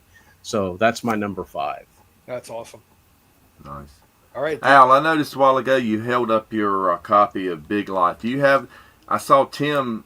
Yeah, he's his copy of the vinyl has the less blue, stuff. It's got the blue. less. Yeah, yeah, because so mine's got Tony's got all the stuff in the background. Yeah, but the Oh, okay. It's different. yeah, Okay. yeah. but the CD version is all is the Same, is yeah. little, Now, well, it's now a little bit different. My It's, cassette. 'cause you don't. The CD version, they cut the sign out and stuff that was behind the logo, so Yeah. it's different. It's different than the other two albums as well. So it's My weird. cassette version has the extra stuff in the background, but my CD and my vinyl don't. This is a cutout. Wow. It's got a cutout, like a Yeah. drill hole here. That was This one. That, This that was one's pretty common this was, for that one. This is a record. This is a gold stamp promo. It was Oh, like nice. a radio promo or whatever. Yeah. I bought a stack of promo records from a woman that used to work at a radio station once, and that was in there. So Yeah. it's kind of cool. So my next one, I guess, going to number 7. It's going back to the Dawn Patrol record, and that's Eddie's Coming Out Tonight. Just a great song. He likes to rock. He likes to roll. It's a Oh, good yeah. story about this guy. And I've heard them tell the story before about where they kind of got the idea and stuff. This is my original CD copy of Dawn Patrol with the purple background. It's, okay. MCA redid them later, but it's got the album cover that was on the back of it. So I found that a couple of years ago. I had the old MCA versions, and I was like, I want to find the originals. Next up is number 6 is Rumors in the Air. Just love that one. Great second track from the Midnight Madness, and this is my original Midnight Madness CD as well. It's got the back cover. Like the same. I have the same one. Yeah. Now, Tim, have you heard the rumor about When You Close Your Eyes is different verse on this version of the CD? It's like a different recording. Something. The version that's on the greatest hits. That's slightly different. different. Yeah. Yeah. Yeah. And I can't remember. Supposedly, it said it was the version on this. Here's greatest hits right here. Yeah. Greatest There, hits. there are It two. is- You really got to know the. You've really got to know the recordings inside out to really pick up on it. It's 'cause like the not, one line. Yeah, it's not like when you hear something and you go, "Wait, what was that?" Someone almost has to point it out to you. But wait a minute, is that? I don't remember it being like that. But Yeah. And my number 5 is going to be the band's signature track, Night Ranger, from the first record. Yeah. Always loved that one. Just a Great really one. really cool track, like heavy number. I couldn't believe I first heard It's- that how heavy that was. Yeah, it starts off. It's just a mid-place song, kind of plotty, but it's got a cool little groove going, and then it Yeah. kicks into like full-on, almost like metal at the Yeah. end. I mean, they're almost borderline speed metal in there at the end. Like early '80s speed metal. Jigga, jigga, jigga, jigga, Yeah, kind of like Forever, from Y&T or something. It's just that. It's But that, faster. It's that Like it's But yeah. fast. Yeah. I wasn't remember seeing expecting them that. I remember seeing them play that on that Japan Midnight Madness concert video, and and Kagey's just like on the drums, just fucking going Yeah, fast. he's killing it, man. He's I killing was it. like, Yeah, holy man. shit. Yeah. And that Cool. closes the album. Am I Yeah, correct? closes Yeah. the album. Yeah, Yes. yeah, man. What a closer. Yeah, it is. Yeah. Yes, it One of is. the what I was gonna say, no, it's not a trifecta. Actually, I'm sorry. I was gonna say it was one of the few bands that has a trifecta of a song named after them, but the name of the album is Dawn Patrol. It's Yeah, not. it's almost. Mhm. But hey, Bad Company did it. Yeah, Yeah. Bad Black Company Sabbath did it. Black Blue Murder Sabbath. did it. Iron Maiden Black did it. Sabbath. Yeah. Black Sabbath. Yeah. And that's such an interesting show. In fact, that's an interesting playlist to put those together. You know, Mhm. the trifecta. That's awesome. All right, Andy. Yeah, my number 7. This is going to be a bonus track that is on somewhere in California, and that's the bonus track. Was they do a cover of "Dirty Dudes Done Dirt Cheap" by Wow. AC/DC. That's the iTunes bonus track, Yeah, correct? yep. Because Yep, it is. wasn't there them doing they do a damn Yankee song that I think Coming of Age. They I do think, Coming as of well. Age, and I think Nugent's on it too. Oh, really? Okay. Yeah, because I was doing a random on Night Ranger that popped up. I was like, hey, that's a really good, honest, true cover. Yeah, what turns they- out yeah. Jack Blades does a pretty good Bon Scott. You're right. I was like, dude, this is pretty good. So I put that at number 7. I think it should be mentioned for those that aren't too familiar that they did that cover. That's cool, man. I gotta check that out. I don't know. And number 6 has already been talked about, but off of High Road, I really like High Road. Thank you so much for asking me to do that album because it really opened up my eyes. And I'm doing Knock Knock Never Stop. That second track, that the thing with that album is that it's a tale of two albums for me. Side 1 is so good, and after you hear the first track and then this track, it just keeps on going and going on side 1, where it's just a really good, really good hard rock side, and it kind of loses edge on side 2. But man, Knock Never Stop was a really good track. I like that one. Mhm. And then my number 5, off of Midnight Madness, I'm going to go with When You Close Your Eyes. You know, that's one of those songs that is just synonymous with Night Ranger because of that album, because of the popularity of that album. That video. Yeah. So, yeah, that's my number 5. All right, go for it, Al. Man, when Tony was doing his 7, 6, and 5, I thought he copied off my list because my number 7 is Eddie's Coming Out Tonight. Love that song. I remember when I saw that Japanese live video again, live in Japan, Midnight Madness, and then Brad starts off that song on the top, man, on top of the stacks. It just looks so cool, man. It just rocked, So that's always been one of my favorite songs. Rumors in the Air, my number 6 from Midnight Madness. I love that song, man. I thought that's just the perfect, that whole album is just top to bottom is perfect to me, man.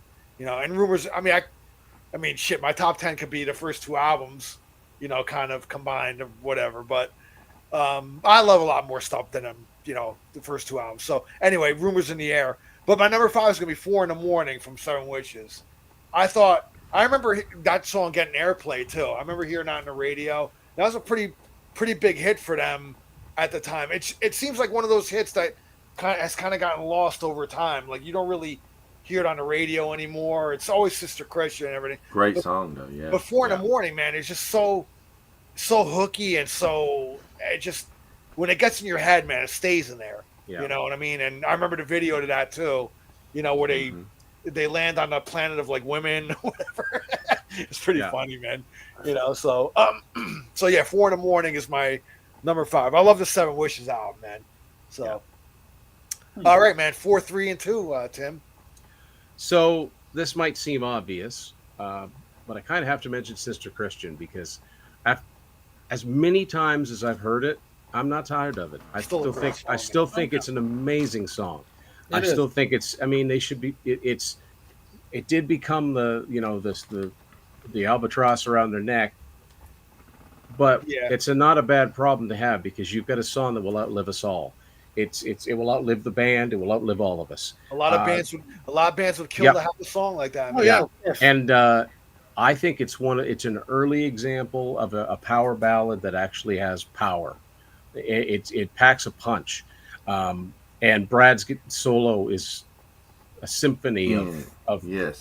just cool, Yeah. everything about it. And I saw a video where he talked about how he created that feedback loop, but it's just it's just an amazing song. I mean, I love Kelly's drum fills in it, to say nothing of his vocals, but I mean, everything just comes together for it. It's wholly deserving of its status as uh, their best known song, like the song that gave them their career. My only argument is that they've got a lot of other songs that are almost at that level, if not Yeah. more, that should have done what that song did. But that doesn't take away from the greatness of it. So yeah, I got to go all the way back to the beginning for that. So Sister Christian's my number four. And the scene from Boogie Nights is just made it iconic. Well, that brought it forward another generation, which is the power of well placed song in a. Hold on, I love this part, man. Yeah. Doing the piano. Yeah, hearing Jack tell the story about them going to see that in the movie theater, for the first time, they were just blown away. Yeah, they were like, this looks too familiar. Like, have we been to this guy's house before? My next one has already been mentioned. I have actually called Man in Motion my favorite Night Ranger album, if I'm forced to pick one. I think it's criminally overlooked. It didn't do well, but I'm going with Reason to Be. I think it's an amazing song. Love that song, man. I love the acoustic guitar playing in it, the 12-string guitar. But it goes on a journey of it. I like how it ends, how it starts. Kelly's vocals are great in it, but Brad and Jeff on that album especially, there's guitar licks galore. I could have gone with any number of songs from that album, like the title song or Love Shot Me Down or Halfway to the Sun. Love that album a lot, but I am going to go with Reason to Be. So it's just an excellent song. This is tough, man. The 2 and 1 on any given day would switch places, but I'm going to say Sentimental Street because I think it's a perfect song. I think that I say in the book, if aliens came to Earth and wanted an example, there's the single. Yeah, wanted an example of melodic rock ballad. Play them that song.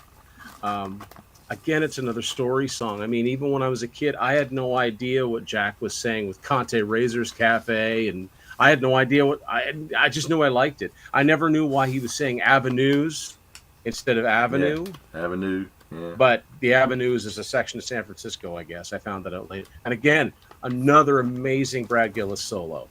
And the best part about it is that I grew up listening to the radio version where the solo's cut in half.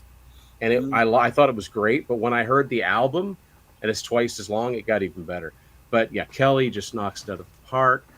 And when I saw them live, my minor disappointment was like, I can't believe they didn't play Sentimental Street. They didn't do anything for Seven Wishes. But that's my 4, 3, and 2. Nice. All right, man. Cool. Nice pick. All right. It was Kelly that sang that song, right? Yeah, Jack wrote it. Kelly sang it. Jack wrote it. Okay. Yeah. Okay. And All right. Jack is an underrated songwriter in my opinion. Absolutely. I mean, there's a reason that you'll see his name in credits on like Aerosmith and Alice Cooper and Ozzy, and Absolutely. like he's an in-demand songwriter. Journey, Yeah. like he's a great. He's just got a gift for it. Yep. Yeah. All right. All right, Tony. Four is going to go back to the debut album, Sing Me Away. Just a great track. I love that one. Good hook in that one. Second song on the album. Yeah. And number 3 for me is going to be When You Close Your Eyes. There's a single for that. Yep. And, Awesome. who could forget the video for that? That's great. When you go see them in concert, they've started in recent years. They play it behind them when they play the song. But yeah, just such a good song. I always love the trade off in the vocals on that one. And my number 2 is going to go back to Midnight Madness for Rockin' America, because it's a great song, and that was another great video. But man, the guitar solo in that one is so cool. I mean, just what Brad's doing with the whammy bar, and then here comes Jeff with his hammer-ons and The 8 fingers, yeah. It takes me back to watching those dudes do it in that air guitar contest. With the strobe light flashing.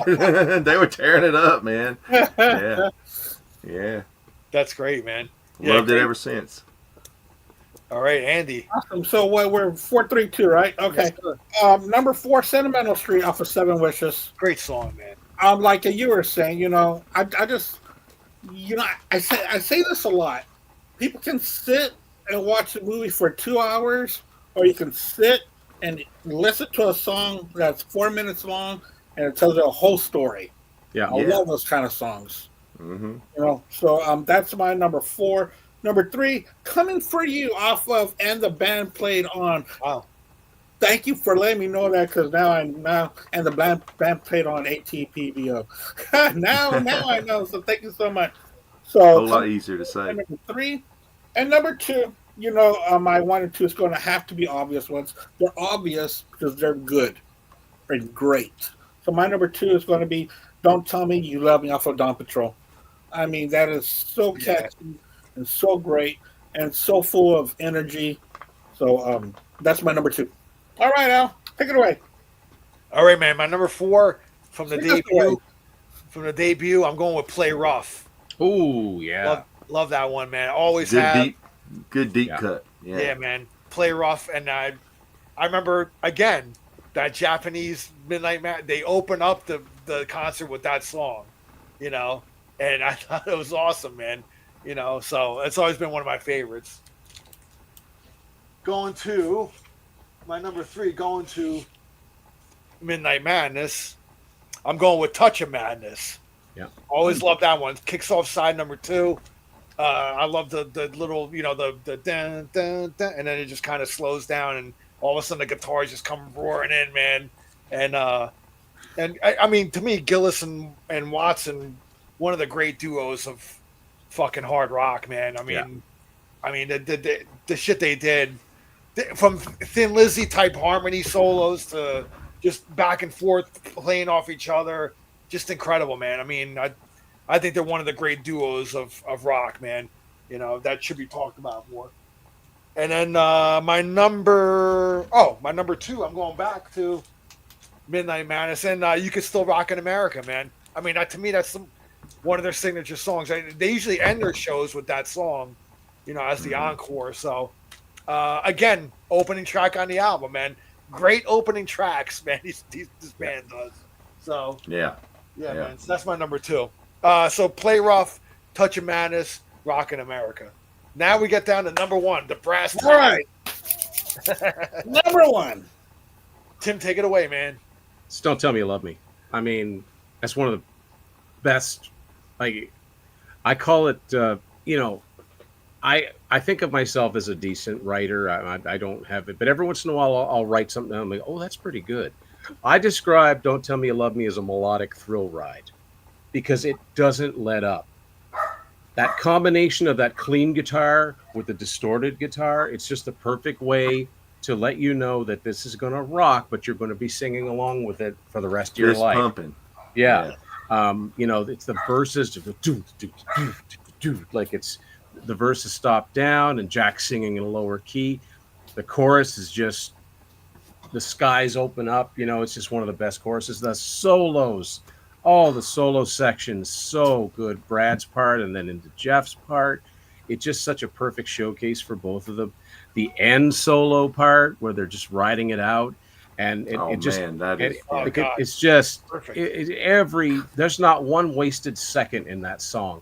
So that one or Sentimental Street are like those battle for number 1 Night Ranger songs for me. But yeah, Don't Tell Me You Love Me's tonight. I'm calling it my number 1.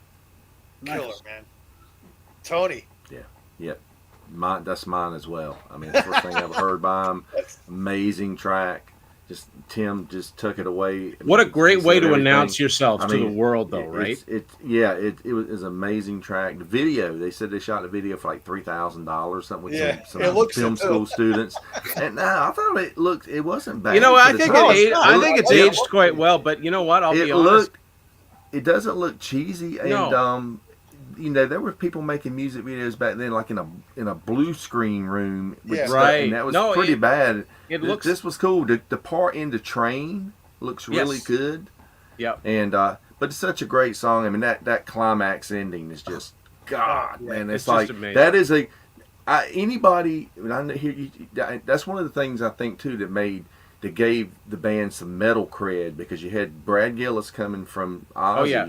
But then the first song you ever heard by him just kicked your ass and it's just slapped a you in the rocking face. song. It's just and so a lot of people just like they go, oh, Night Ranger, I love that song. Don't tell me you love me. The metalhead people will admit that, because and guitar players too. They might not. They had the they cred might- of both of those guitar players, but especially where Brad played with Ozzy. It wasn't until the advent of YouTube that I even saw that video. Much Music never played.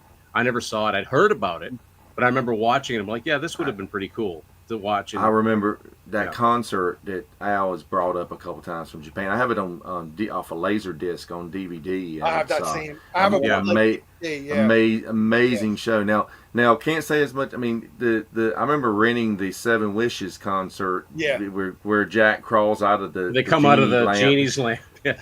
They probably are not proud of the costumes they wore, especially Brad in that yellow leotard. But other than that, it was a good show. Yeah. Yeah, the fashion start in the mid The '80s. fashion was. Started to become a There's a little picture. Lance Lance Rushing, who was in the book as well. I did we did a deep dive on the Band in Motion album. He sent me a promotional picture from the Big Life era, and it was some of the worst '80s fashions I've ever seen. And Fitz was working at the hospital and he got off. Well, it's funny because summer '84, right? Whenever I would see Fitz, I wonder, is that the same guy that plays with Prince? Because remember, his keyboard player wore like a smock like that. I was like, what is going on with these keyboard players? They're dressed like orderlies or something. Check this. I mean, they look like they're in the Sears is that the tour catalog. book?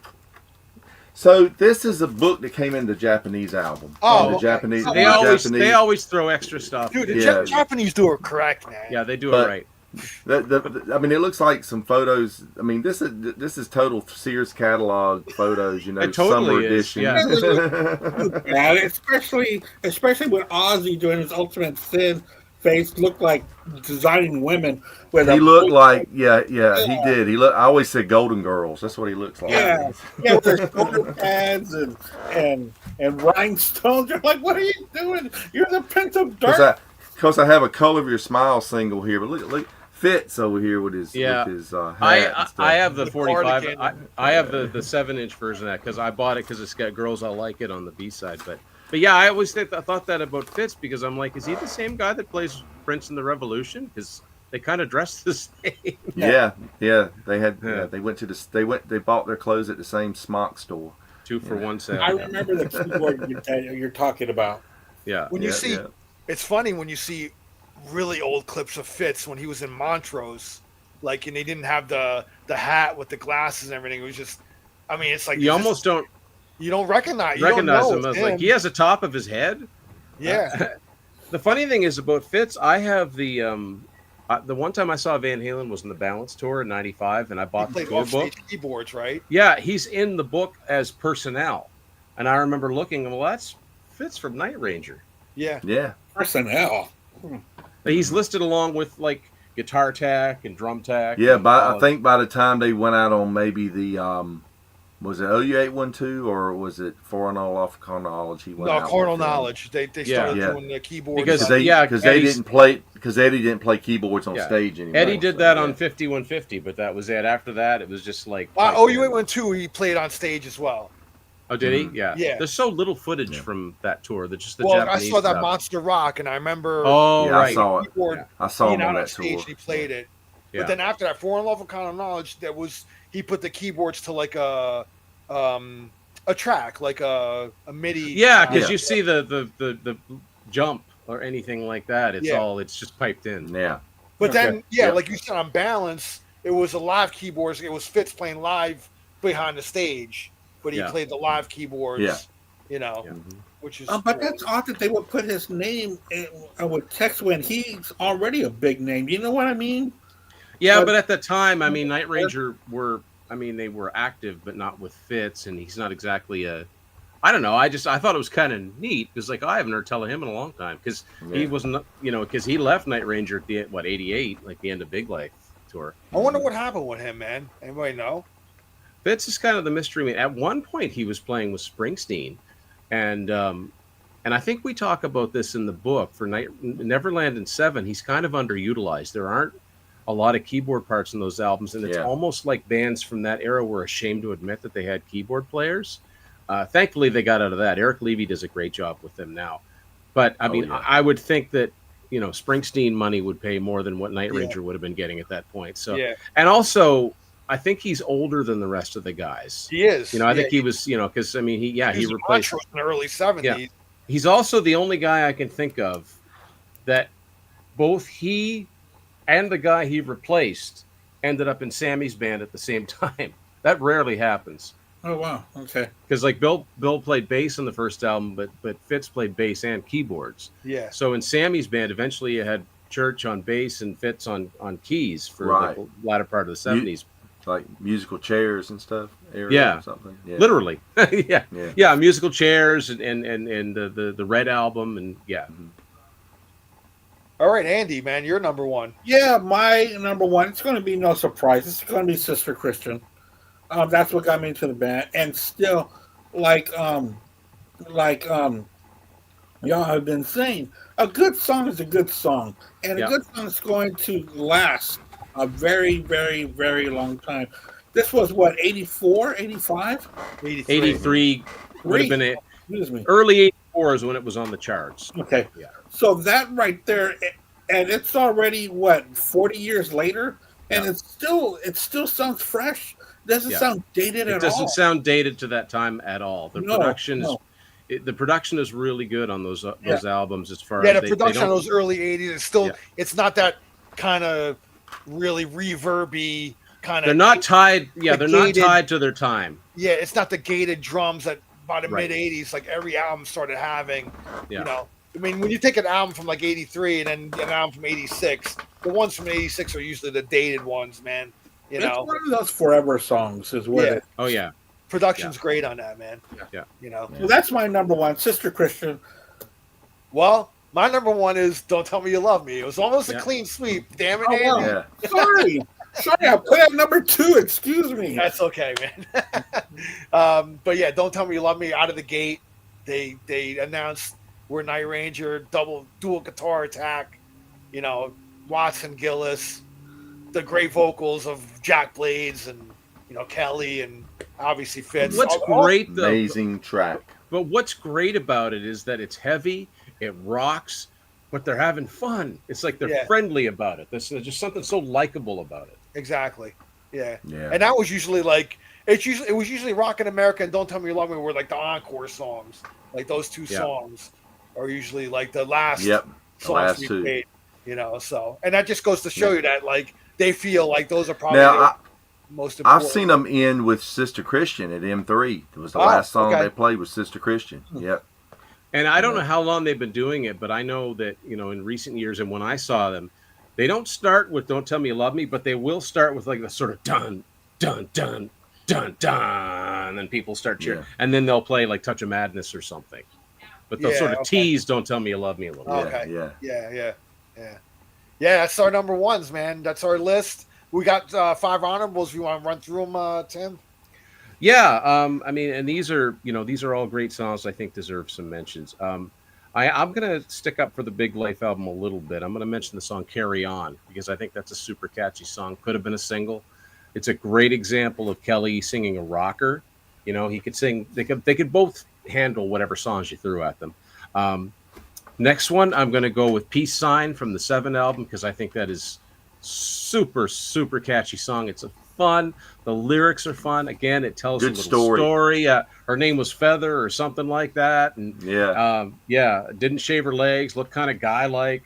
It's super catchy. It's just a super catchy song. Actually, the next two are fairly recent. I'm going to go with the song "End of the Day" from Somewhere in California. That is another one of my favorite songs on that album, co-written with Jeff Carlisi, formerly of 38 Special. Oh. So it's just super duper catchy. And I remember thinking, I remember before I realized he was on that, I'm like, this is just like there's something different about this one. I looked, I'm like, no wonder it's got that little touch of a little hint of 38 Special in there. Um, Yeah. the next one I'm going to go with a song from ATBPO. It's a little different for them, but I love it. Lucky Man. It's kind of got a Bo Diddley or like a New York groove kind of feel to it, but it's just a fun song. I like the lyrics. You know, the lyrics tell a nice, you know, it's positive. A lot of their songs are positive. And then the other one is Rumors in the Air. It's just a great dark horse track. Yeah. It was a rock hit. I think it peaked at 26 on the mainstream rock chart, but it should have been released as a full on single because it's catchy enough to have been a full on single. It's got the you know, the part you think is keyboards at the beginning, but it's actually guitar, like it, you know, a little bit like Eddie Van Halen did with Cathedral. You're backing off the attack. Yeah. You're just using your volume swell thing, but then with Jeff and Brad, they're doing it in harmony, and it's just a great song, and it's a concert staple. They did that when I saw them too. I don't think they do too many shows without Rumors in the Air. So those are my 5. Cool, great ones, man. Good ones, yeah. Go ahead, Tone. Cool. Yeah, I got to take off here, guys. I'm going to run through these pretty fast. All right, man. I'm going to go. I got to give some love to Man in Motion. Hadn't yet, so I'm going to go Right on You. Yeah. Oh, okay. Good track from that. Good rocking track from that. That's a good one. And going to go number 4. I'm going to pick Chipping Away from Midnight Madness. Great track. I love that one. Going back to Somewhere in California for number 3. No Time to Lose. Oh, another good track. Going back to the debut album, At Night She Sleeps for number 2, and for number 1, I'm gonna go with 4 in the Morning. There's my single for that. Yeah, awesome. Yeah, just a great track there. Love that one. Yeah. But guys, I appreciate you guys having me tonight. Yeah, we got some company over, so I'm gonna go try to hang out with them a little bit. All right, man. Thank you for coming out. Thanks, Tony. Thanks for taking part in the book. And yes. Thank you for having me, Tim. Yeah, thanks for having me, guys. Yep. See you soon, man. See you soon. Always. All right, Andy. How about you, brother? Man, Tony's always a great guest. He's always so interested in everything he says. He's a great guy. Very knowledgeable. Yeah. Great collection. I mean, he's got a killer collection, man. Dude, he really does. He pulls out stuff. Like, have y'all seen the Emporium episode when he pulls out that Van Halen, like with the very first pressing of it? With the original album cover and the original everything. It's fantastic. Oh, with a different logo on it and everything. Logo, yeah. He's got that on record. That was awesome. Yeah. I'm going to go. I really enjoyed listening to High Road, so I'm going to go with the title track to High Road. Yeah. I'm going to also go with Brothers off of High Road. Yeah. Another good song. And I'm also going to go with Sea of Love. And also, Don't Start Thinking I'm Alone. Oh. I really like the way that they write like these mid-tempo ballads. Yeah. And they sing it so well, and everything is so heartfelt and pronounced perfectly so that you can grasp the story. And really, I really wanted to thank you, Tim, because you really got me listening to more of Night Ranger. And I'm sure that that's what these podcasts and these books are about. I mean, I love the idea. There's nothing better than when people come back to me and say, hey, I never had any of their albums, or I had their greatest hits and I had a couple others, but now I just bought 4 more albums off Amazon. Great. You know, that's happened to me every time now. It's happened to me with Y&T. It happened with Kansas, and it happened with Sammy Hagar's solo stuff. Yeah. And now it's happening with Night Ranger. And that is fantastic, because that's the whole point. It's like all people need to do is hear these albums, and they'll go, yeah, no wonder they're talking so much about these, about how great they are, because they are. Yeah. And the books are so informative, and it's written by fans. And I mean, you can't really go wrong with somebody's opinion. You can, and I like getting the different takes on, you know, songs that I don't particularly care for. Could be somebody's favorite or vice versa. There's always a different take on, like, but if you did you hear the section here where it's just in a different key for one bar, and then it drops back to this, and it's just like you see, like, everybody hears these things differently, and they hear the little touches that Night Ranger puts into their songs that just make them not good but great, that just elevates them. and then there's parts and lyrics that you can hear just one line that'll make the whole thing different. Yeah. So yeah. So the way that y'all were talking about Jack Blades being one of those writers that nobody talks about, Yeah. and it's so hard to cover everything in the world of rock because there's so many great writers, there's so many great players, Yeah. and it's a shame that these days that they're being buried. Yeah. There's a lot of great, guys that have a knack for this, but Jack Blades Yeah. has done it consistently for so long, over so so many long. years, that people really need to look, because he does have a style. You can kind of hear when, if it's like Night Ranger have a sound, they have a distinct sound, but Yeah. you can tell when you hear a song like Jack wrote those lyrics. You can tell. Wow, yeah. Yeah. Al, you're 5. Yeah, before we get to that, this Yeah. is the album I think that you were talking about. Yeah. Yes. Yeah. Yeah. That is so Wow. strange. That is, there's also the picture of them where it looks like Alex is the front man because he's way out front. The rest of them, and they've used that weird. It looks like a punk logo. Dude, I found this in a record store for $20. Get out of town. Yeah, and this thing goes for hundreds. Yeah. What's that logo there? It's a Looney Tunes. It's the Merry Melodies. Yeah, it's Okay. it's Porky Pig, isn't it? Yeah. And then on Okay. the other side is All the songs. well, yeah. This was before their first album. They sent this out to radio stations. Yeah. Radio station promo. It's on red vinyl and everything. I'll show you real quick. And there's only 5 songs on there. Am I right about that? Yeah, there's it's Running with the Devil, Eruption, Ice Cream Man, You Really Got Me, and Jamie's Crying. So they sent this to radio stations, and as radio station promo to get them, I guess, to play like some of the songs. It actually still has the shrink wrap and everything. That's how mint this thing is. That's man. awesome. Wow, you lucked out there. This guy- I don't have that. Well, No. the guy, it was a record store in North New Jersey, and the guy, I think he was at the end of like wanting to own a record store, so I think he was just kind of wanted to Get rid of Well, stuff. his whole philosophy is like, listen, I just price things to just move. You know, Yeah. I'm saying, Right, yeah. I make some money, but I'm not looking to gouge anybody. I want to, I mean, he easily could have charged $100 for this thing. Dude, And I 20 And honestly, for $100, I probably would have still bought it. That's how much this is worth. Yeah. You know, if you go on Discogs, it's a couple $100. Yeah. At least. You Wow. know. So anyway, that's that. So back to my Night Ranger. So yeah, the 5 songs I'm going with. My honorables. I'm going with the song Night Ranger from Dawn Patrol. Again, we were talking about that. One of their heaviest songs. I love that song. Going to the 7 Wishes album. This Boy Needs to Rock. Yeah. I've always loved that song. Opens up the second side. It rocks. It's just the name of the song is the way the guitars are. You know. I'm going with Restless Kind from Man in Motion. Great ballad. I love that ballad, and I love the vocal harmonies on that. It's almost it's almost Beatlesque in a way, like their vocal harmonies on there, and it's really, really cool. I love that song, man. And again, Man in Motion, very underrated, Overlooked album. very overlooked. And I can see why it's one of your favorites.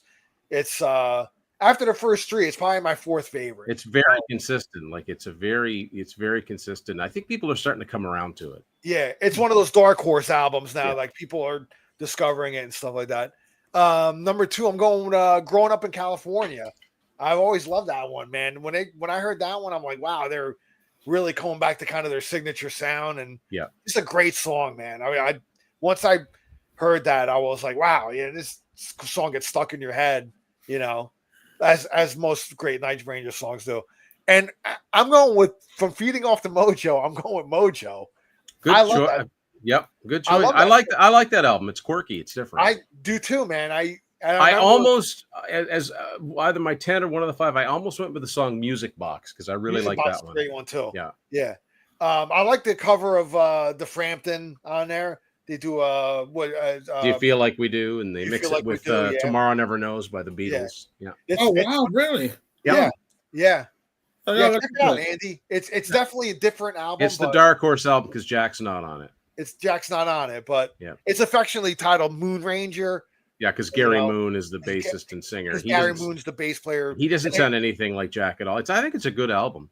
yeah, me too. No. And I remember when '95 when I came out, I remember always going to the record store, and always seeing it on CD, and I'd look at it and I'd look at it, and then for some reason I just always put it back. I never bought it until like later on.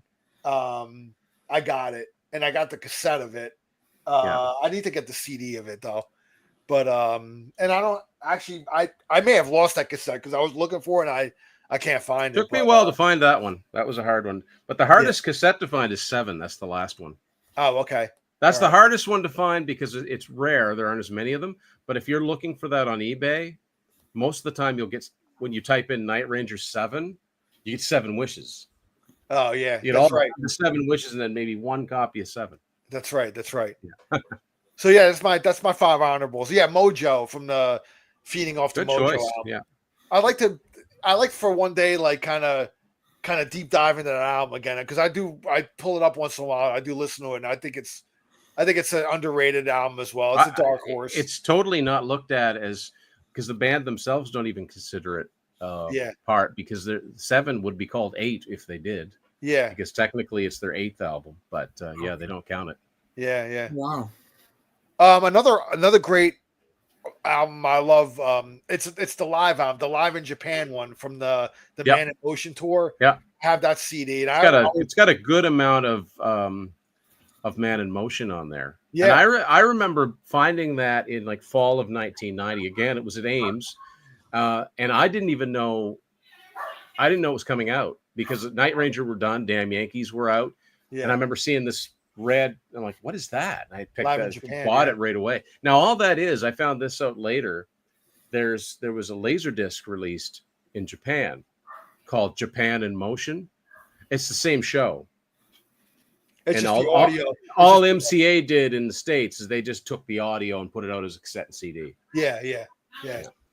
And I played that. I spun that one a lot. I like that live album. So, and I mean, Night Ranger was one of those bands that never really made it to headlining status arena here in America. I think I think parts of the country they did, but they didn't play Madison Square Garden, I don't think. No. I mean, they would play like fairly big, maybe 5,000 seaters, but it would depend on the region, right? They were because they had a couple of platinum albums. They always opened up for a lot of the big bands. Yeah, Midnight Madness and 7 Wishes are platinum. Big Life went gold, and the Greatest Hits eventually went gold. But that's it, unfortunately. Yeah, but huge in Japan. I mean, them guys were like, those guys in Japan, they know their stuff. That Y&T were big there too, so they know their stuff. Yeah. But that's it, man. So listen, you get this book. Yeah. Sing Me Away on Amazon. I know you put links up too for T-shirts. I need to get a T-shirt. Yes, to TeePublic is where I sell the Tim's Final Confessions merchandise, and there's graphics from all my books in there, and there's ones with just my logo on it. Yeah, you can get coffee mugs, hoodies, stickers. I'm going to order one of the shirts from there. There's all kinds of different things there too, and I will say I've got several shirts myself. It's really there. If you get a shirt, it's really good quality merch. But I will say this: unless you get a bad stain on one, don't wash them too much because they will shrink a little bit. But other than that, I've had nothing but good luck with TeePublic. Cool. Oh, but I collect coffee mugs, so that's great. I mean, I got one right here that I've had for a while. I've almost got more coffee mugs than I do records. That's got from the Y&T book on it. So you can still get this, for example. So it's good quality stuff. Yeah. Nice. That looks really nice. Yeah. All right, man. So yeah, on Amazon, man, get Tim's book. Tim's Final Confessions on YouTube. Subscribe to his channel. Tim, man, what do you got? What are the other channels? You gonna be on any other? Oh yeah. I've got a few other interviews lined up. Doing the circuit. Yeah, I'm just independent. I don't have an agent or anything. So any exposure I get is much appreciated. And really the word of mouth, sharing things on social media, it means a lot, and it gets results. I notice it. Somebody will share something. I'll sell a couple books. So it all is appreciated. Like you might think, well, nobody's going to care if I share it. It matters. You know, if you really like the book, share the book, talk about it, recommend it. I appreciate it. And I appreciate you guys having me on. I appreciate you guys taking part and being in the book too. Anytime, Tim. Thank you for all the time that you give us. So thank you for that. Yeah, I appreciate it. Is the Fans in Motion? Did they reach out to you yet? Oh yeah. All right. Yeah. So you're gonna be on there, right? Working on it. Awesome. Okay. Working on some cool things. All right. They have a cool channel, man. So check out their channel. Excellent. Yeah, excellent channel. I learned a lot. I learned a lot. Yeah, you really owe it to yourself because they've interviewed interviewed Kelly, they've interviewed Eric, they interviewed Gary Moon talking about the Mojo album. Yeah. I think they interviewed Joel Hoekstra. I think. But yeah, I mean it's and so much information. You'll learn so much about, past concerts and memorabilia, stuff like that. Yeah, it's a treasure trove for the fans. And the Facebook page is worth following too, because they're always posting cool stuff that I've never seen before. Here's a Venezuelan single of Sister Christian. You know what I mean? Like stuff like that. Yeah. All right, man. So subscribe to Tim's Vinyl Confessions. Get the book, Amazon.